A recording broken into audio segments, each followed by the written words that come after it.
स्वागत है आप सभी का फिर से इस वीडियो में। आज हम देखने वाले हैं कंप्यूटर से रिलेटेड टॉप 25 क्वेश्चंस को, जो कि काफ़ी महत्वपूर्ण होने वाला है, जो कि कंप्यूटर से related Delhi police constables, HCM, AWO, TPO इन सभी एग्ज़ाम्स में पूछे जाते हैं।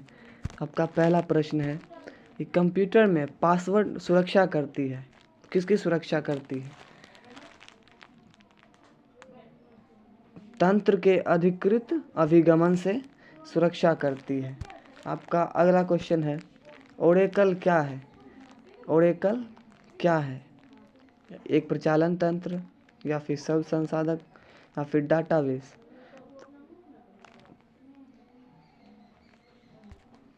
प्रश्न है आपका ओरेकल क्या है? एक प्रचालन तंत्र, सब संसाधन या फिर डाटाबेस या फिर नन? तो आपका सही आंसर हो जाएगा डाटाबेस सॉफ्टवेयर। क्या हो जाएगा? डाटाबेस सॉफ्टवेयर ओरेकल को कहा जाता है। आपका अगला प्रश्न है विंडोज सॉफ्टवेयर का निर्माण किसके द्वारा किया जाता है? IBM, Apple, Wipro corporation? इन तीनों में से आपका सही आंसर कोई भी नहीं, इसलिए आपका सही आंसर हो जाएगा नन।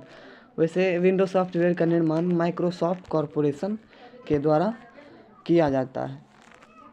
आपका अगला प्रश्न है कि कंप्यूटर भाषा जावा के आविष्कारक कौन है? आपका सही आंसर हो जाएगा सन माइक्रो सिस्टम। आपका अगला प्रश्न है कंप्यूटर के किस यूनिट को कंप्यूटर का मस्तिष्क कहा जाता है? CPU को कंप्यूटर का मस्तिष्क कहा जाता है। प्रोग्राम हेतु सर्वप्रथम विकसित की गई कंप्यूटर भाषा कौन सी है? बेसिक, कोबोल, फोर्ट्रैन या फिर पास्कल? तो आपका प्रोग्राम हेतु सर्वप्रथम विकसित की कंप्यूटर भाषा आपका हो जाएगा फोर्ट्रैन। क्या हो जाएगा आपका आंसर? फोर्ट्रैन हो जाएगा। चलते हैं अगले क्वेश्चन की ओर। आपका अगला क्वेश्चन है कि निम्नलिखित में कौन से वैज्ञानिक कंप्यूटर भाषा है? निम्नलिखित में से कौन वैज्ञानिक कंप्यूटर भाषा है? तो आपका ऑप्शंस है बेसिक, कोबोल, फोर्ट्रैन, पास्कल। तो आपका सही आंसर हो जाएगा फोर्ट्रैन। सही आंसर आपका क्या हो जाएगा? फोर्ट्रैन। आपका अगला प्रश्न कि आधुनिक डिजिटल कंप्यूटर में किस पद्धति का उपयोग किया जाता है? आधुनिक डिजिटल कंप्यूटर में किस पद्धति का उपयोग किया जाता है? दशमलव अंक पद्धति? नहीं होगा। अनुरूप गणना पद्धति? ये भी नहीं होगा। आपका सही आंसर क्या हो जाएगा? द्विआधारी अंक पद्धति। क्या हो जाएगा? द्विआधारी अंक पद्धति। आपका अगला प्रश्न है कि सुपर कंप्यूटर अन्य कंप्यूटर से किस संदर्भ में भिन्न होते हैं? कहने का मतलब सुपर कंप्यूटर जो होता है वो अन्य नॉर्मल कंप्यूटर से किस तरह भिन्न होता है? तो आपका ऑप्शंस है बहुत अधिक कीमत होता है, वातानुकूलन की समस्या, परिकलन क्षमता एवं बृहत स्मृति भंडार या फिर बहुआयामी उपयोग? ये भी नहीं होगा, ये भी नहीं होगा, ये भी नहीं होगा। तो आपका सही आंसर हो जाएगा परिकलन क्षमता एवं बृहत स्मृति भंडार। तो आपका अगला प्रश्न है सर्वाधिक तेज गति का प्रिंटर है? सर्वाधिक तेज गति का प्रिंटर है डेजी व्हील प्रिंटर? नहीं होगा। जेट प्रिंटर भी नहीं होगा। थर्मल प्रिंटर भी नहीं होगा। तो आपका सही आंसर हो जाएगा laser printer. Laser printer is the सर्वाधिक तेज गति का प्रिंटर है। चलते हैं अगले प्रश्न की ओर। कहता है डिजिटल कंप्यूटर किस सिद्धांत पर कार्य करता है? डिजिटल कंप्यूटर किस सिद्धांत पर कार्य करता है? गणना पे, मापन पे, विद्युत पे या फिर लॉजिकल पे? तो डिजिटल कंप्यूटर गणना के सिद्धांत पर कार्य करता है। किस सिद्धांत पर? गणना के सिद्धांत पर कार्य करता है डिजिटल कंप्यूटर। आपका अगला प्रश्न है सर्वाधिक शक्तिशाली कंप्यूटर कौन सा है? सर्वाधिक शक्तिशाली कंप्यूटर कौन सा है? Micro computer? नहीं होगा। ये भी नहीं होगा, ये तो होगा ही नहीं। तो सर्वाधिक शक्तिशाली कंप्यूटर जो होता है आपका सुपर कंप्यूटर होता है। Super computer. आपका अगला प्रश्न है केस बदलें, क्योंकि किसी भी सेंटेंस का अगर केस बदला जाता है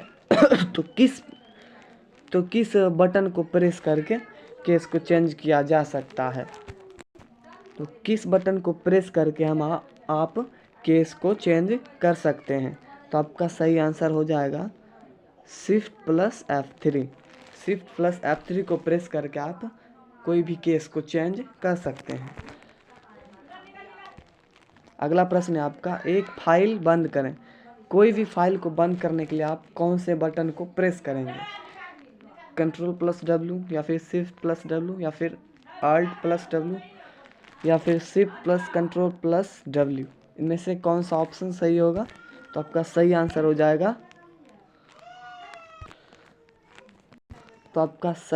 जाएगा Ctrl+W। ठीक है, आपका अगला प्रश्न है कि वर्तमान में चयनित विंडो को छोटा करने के लिए क्या दबाया जाता है? वर्तमान में चयनित विंडो को छोटा करने के लिए हम क्या प्रेस करेंगे? Ctrl+F11, Ctrl+F12 या फिर Ctrl+F9 या फिर Ctrl+F10। तो क्या प्रेस करेंगे? सी, Ctrl+F9 को प्रेस करेंगे तो वर्तमान में चयनित विंडो को छोटा आप कर सकते हैं। अगला प्रश्न है आपका MS एक्सेल के पुराने संस्करण में कितने कॉलम होते हैं? MS एक्सेल के पुराने संस्करण में कितने कॉलम होते हैं? तो आपका सही आंसर हो जाएगा 256। कॉलम तो 256 होते हैं, इसमें रो की संख्या कितनी होती है? इसमें रो की संख्या होती है 65,536। न्यू जो MS एक्सेल है उसमें कॉलम जो है, कॉलम उसमें है 16,384 और रो, उसमें रो की संख्या है 10, 48 और 576। ठीक है, अब चलते हैं अगले प्रश्न की ओर। आपका अगला प्रश्न है एक पंक्ति और एक स्तंभ के प्रतिच्छेदन को क्या कहा जाता है?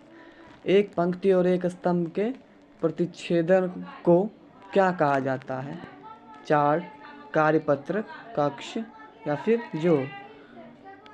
तो आपका सही आंसर हो जाएगा कक्ष। अगला प्रश्न है आपका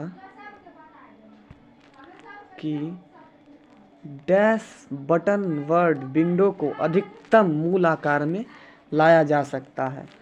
डैश बटन विंडो को अधिकतम मूल आकार में लाया जा सकता है मतलब क्या करके? स्क्रॉल बटन से, बंद करके या फिर पुनर्स्थापित करके या फिर छोटा करके। तो आपका सही आंसर हो जाएगा पुनर्स्थापित करके। चलते हैं अगले प्रश्न की ओर। अगला प्रश्न है आपका कौन सा शब्द फॉन्ट से संबंधित नहीं है? कौन सा शब्द है जो फॉन्ट से संबंधित? फॉन्ट से संबंधित आकार हो जाएगा, फेस तो हो ही जाएगा, रंग तो होगा ही। फॉन्ट ग्रामर जो होगा यानी फॉन्ट व्याकरण, ये फॉन्ट से संबंधित नहीं, यानी आपका सही आंसर हो जाएगा फॉन्ट व्याकरण, फॉन्ट ग्रामर। MS वर्ड का वैध प्रारूप है। MS वर्ड का वैध प्रारूप कौन सा है? .exe, .doc, .png, .jpeg। तो आपका क्या होगा आंसर? तो आपका सही आंसर हो जाएगा .doc। इसको हम एक्सटेंशन भी कहते हैं,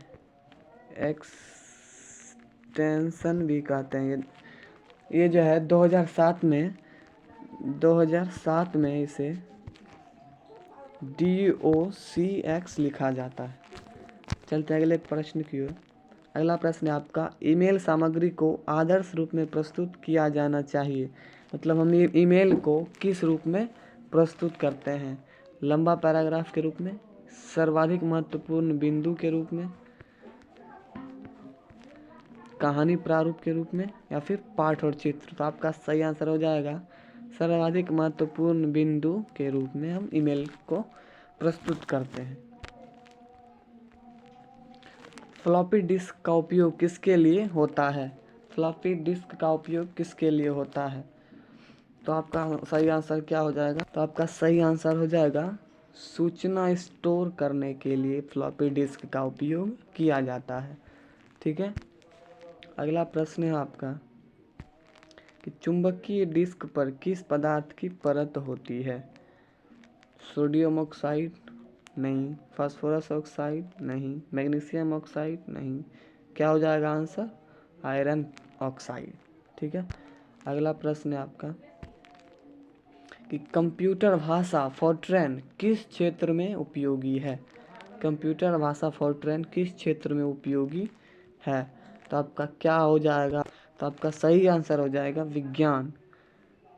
फॉर्ट्रैन विज्ञान के क्षेत्र में उपयोगी होता है। फॉर्ट्रैन का मतलब होता है क्या? Formula translation. फॉर्ट्रैन का मतलब होता है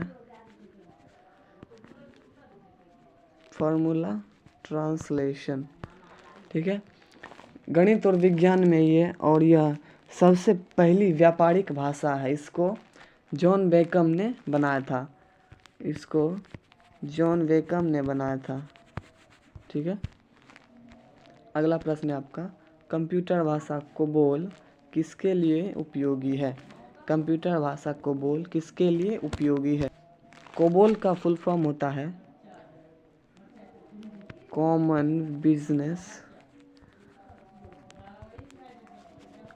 बिजनेस ओरिएंटेड